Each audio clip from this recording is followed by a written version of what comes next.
people not only in Niger State but also. Still a chance for Ian Robin. It's let him shoot.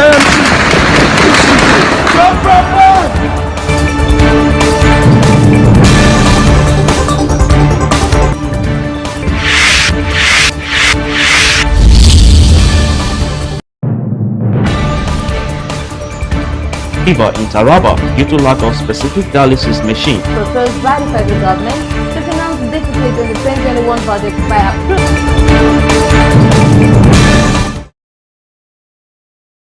Thanks for joining us. This is the Gallery TV News update at 12. I'm Eleje Chidema. On the news headline, are 65 COP members to repeat service in Ondo, others. Bitcoin not a panacea for African economic woes, says IMF. Federal government declares Monday, Tuesday public holiday. Still on the news headlines, Zuma Film Festival will boost tourism in Abuja, said Minister. And on business news, AFC others emerge the preferred bidders for 12 federal highways. On sports news, confident fly Eagles ready for Wafu Big Championship. And on foreign news, at least 9 killed by bomb blast on minibuses in Afghan city. And I'm the news in details. 65 COP members to repeat service in Ondo, others. No fewer than 65 National Youth Service COP members could repeat their service year in various states for engaging in actions that contravene the bylaws of the scheme in the country.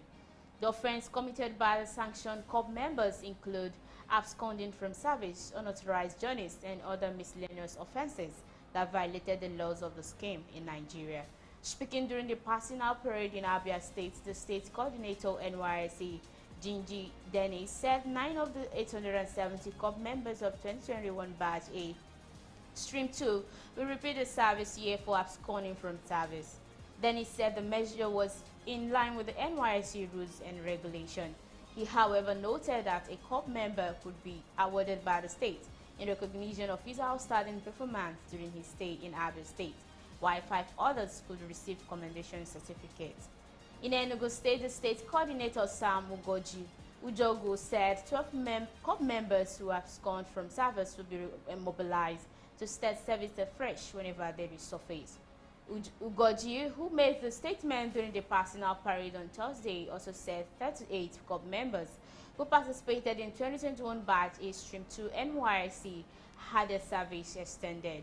Ugoji said he regretted that a COP member, Honorable Amarachi with Batch 21A 3003, who was serving at Enugu North Local Government Secretariat, died on September 5, 2021. Addressing the COP members, Annie, who was represented by the Assistant Director of COP, Adejoke Fashola, said the sanctions were subject to approval of the Directorate headquarters, Abuja. She said the scheme were big stick and gets a reconstruct members of the service corps who fell short of expected behaviors and performance. Out of 1,260 due to pass out of the service today, 13 COP members could have their service extended for various misdemeanors. Also, the state coordinator in Ebonyi State, Baimi Dauda, on Thursday said that 18 COP members will repeat their service year in the state. Dauda made disclosure while addressing the COP members during their passing out parade, adding that offense ranged from abscondment from service to unauthorized journeys and other miscellaneous offenses. Bitcoin not a panacea for African economic woes, says IMF. Bitcoin is not a cure-all for African economic woe, the International Monetary Fund warned Thursday, after the Central African Republic adopted the cryptocurrency as legal tender. The head of IMF African Department, Abebe Amro Salesia, said that a robust payment system with financial transparency and a governance framework must be in place when adopting cryptocurrencies. The Central African Republic have become the second country in the world to adopt Bitcoin as official currency after El Salvador, which did so last year. The CAR is one of the planet's poorest and most troubled nations, locked in 9-year-old civil conflict with an economic heavily dependent on mineral extraction, much of which is informal. It is among 6 Central African countries that share the CFA franc, a regional currency that is backed by France and pegged to euro. The office of CA President Faustina Akchange Touradera said Wednesday that lawmakers passed Bitcoin legislation and he has signed it into law. Touradera, Chief of Staff Obed Namsio, said Wednesday that the move placed the Central African Republic on the map of the world borders and most visionary countries. The IMF have heavily criticized El Salvador's adoption of the cryptocurrency last year, warning of large risks associated with the use of Bitcoin on financial stability, financial integrity, and consumer protection. Still on the news, federal government declares Monday, Tuesday public holiday. The federal government have declared Monday 2nd and Tuesday 3rd May 2022 as public holiday to mark this year Workers' Day and Eid al-Fitr respectively. Minister of Interior Mr. Rauf Aregbesola, who made the declaration on behalf of the federal government, congratulated workers across the country on this year Workers' Day celebration. This was contained in a statement signed by the Permanent Secretary Dr. Shuaib Belgore on Thursday and made available to newsmen in Abuja. Aregbesola commended workers for their hard work, diligence, and sacrifice, noting that their efforts are largely responsible for the greatness of the country and the respect Nigerian commands in the Committee of Nations. He urged workers to raise the bar of their trade in line with the President Muhammad Buhari-led administration drive to wrap up the vehicle of governance and make all the people of Nigeria derive maximum benefit from the nation. The minister also congratulated all Muslims on the successful completion of the holy month of Ramadan. He called on all Muslims to imbibe and practice the virtues of kindness, love, tolerance, peace, self-denial, sacrifice, and good neighborliness, as exemplified by the Holy Prophet Muhammad. Zuma Film Festival will boost tourism in Abuja, says Minister. The Minister of State for the Federal Capital Territory, FCT, Dr. Ramatsu Ali, on Thursday said the forthcoming Zuma Film Festival could boost tourism and strengthen investment opportunities in the economy of the Federal Capital Territory. Briefing journalists on Tuesday ahead of the 12th edition of the festival slated next month in Abuja, she said the Federal Capital Territory Administration will leverage on windows of cooperation with the Nigerian Film Corporation to harness the opportunity created by the festival to develop abundant local talents in the city. The minister disclosed that Abuja was rapidly gaining for a reputation as a pleasant tourist destination with its rich cultural mixture, beautiful sights, and bustling entertainment industries. Ms. Aliyu, who was represented by Samuel Atanga, Director Operation and Strategy Officer of the Permanent Secretary of FCTA, disclosed that the administration intended to use the program to further ensure sustainable development of the indigenous film industry. On business news, AFC others emerged preferred bidders for 12 federal highways. The African Finance Corporation, Motor Eagle Consortium, African Plus Partners Consortium, DEFA Consortium, and Enyimba Economic Cities Development Company Consortium, among others, are the shortlisted preferred bidders for the 12th federal highway put up for the concession by the federal government. The HDMI is a PP initiative of the Federal Ministry of Workers and Housing that seeks to attract sustainable investment and fund in the development of road infrastructure and maximize the use of assets along the right-of-way of federal highway across the country.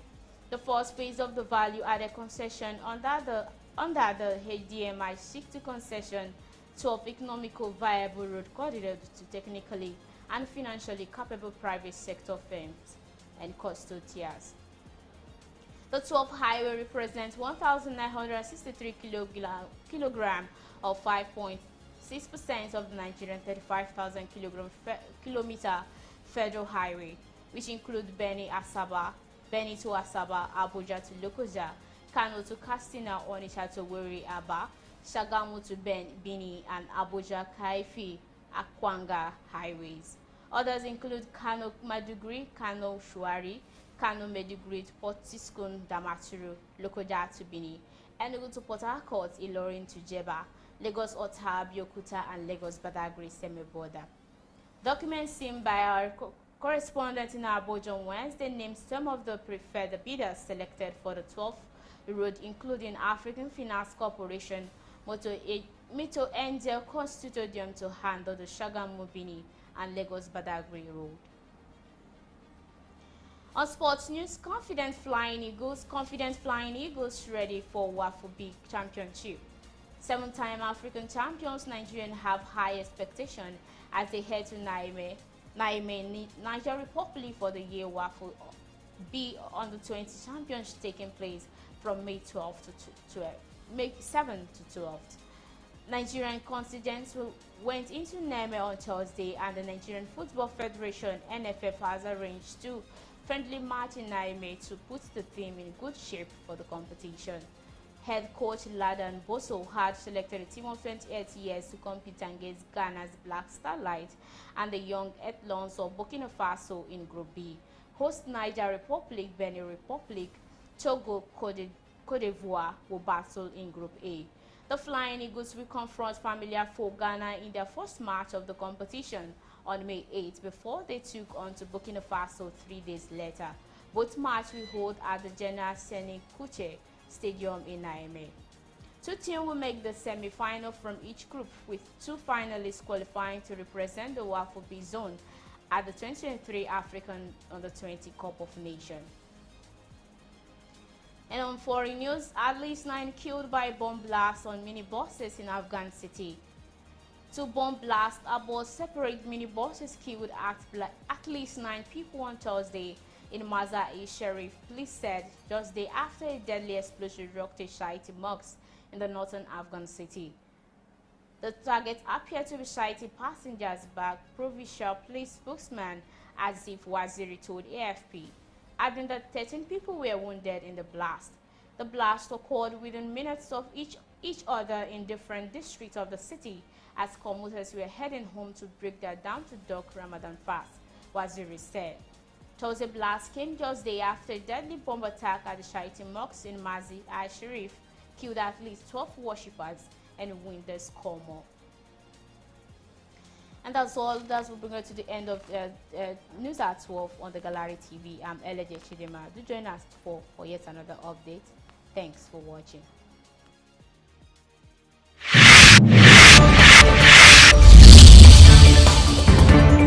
Life of people not only in Niger State but also Still a chance for Iron Robin.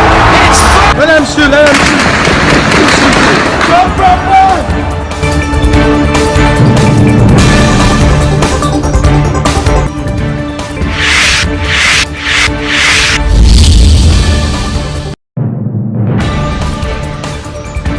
Fever in Taraba due to lack of specific dialysis machine. Proposed by the federal government to finance deficit in the 2021 budget by